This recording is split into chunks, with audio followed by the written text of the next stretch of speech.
hari pertama dalam neraka. Kalau tuan-tuan nak tahu apa suasana dia, ni hak saya nak sebut ni.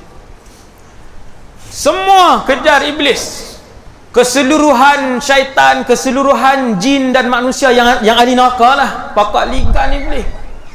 Tuan-tuan duk lapi ni, geram tak kat dia? Geram. Sebab apa? Sebab dah tahu dah. Maka iblis pun berdiri di satu tempat yang tinggi di dalam neraka Jahannam. Semua ahli neraka pakat kutuk dia. Maka berkhutbahlah iblis ketika itu. Innallaha wa'adakum wa'dal haqq. Ni ayat Quran, tuan-tuan. Allah SWT menceritakan apa yang berlaku pada hari pertama di dalam neraka Jahannam. Dia pun berdiri tempat tinggi, dia kata, sesungguhnya selama ini Allah telah memberikan janji kepada kalian dan janji Allah itu benar. Hari itu iblis mengaku, innallaha wa'adakum wa'dal haqq. Tuan-tuan, ini ucapan dia. Wa wa'adtukum fa akhlaftukum. Apa yang aku janji, kesemuanya aku mungkiri. Siapa dengar, tuan-tuan? Seluruh ahli neraka yang ikut nasihat dan tunjuk ajar iblis dan syaitan di atas muka bumi mendengar ucapan itu. Wa ma kana li 'alaikum min sultan. Iblis kata apa waktu tu? Dia kata, sebenarnya aku tak boleh buat apa pun kat hangpa. Tuan-tuan sekalian, kita atas dunia hari ni, kalau iblis duk bisik kat kita, kemudian kita tak buat, benda apa dia boleh buat kita? Dia boleh angkat batu sembelih?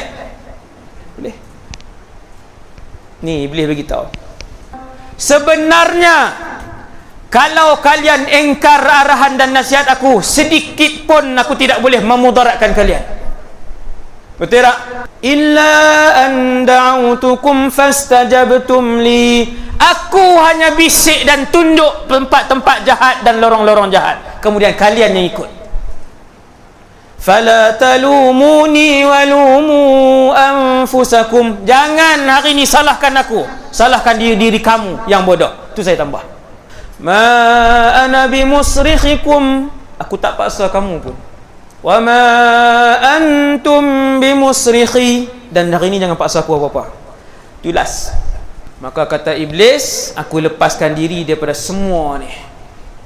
Waktu tu iblis tunjuk semua penduduk neraka Jahannam. Dari kalangan jin, dari kalangan syaitan, dan dari kalangan manusia. Kemudian kesemuanya diheret oleh para malaikat ke tempat siksaan masing-masing. Hasbunallah wa ni'mal wakil.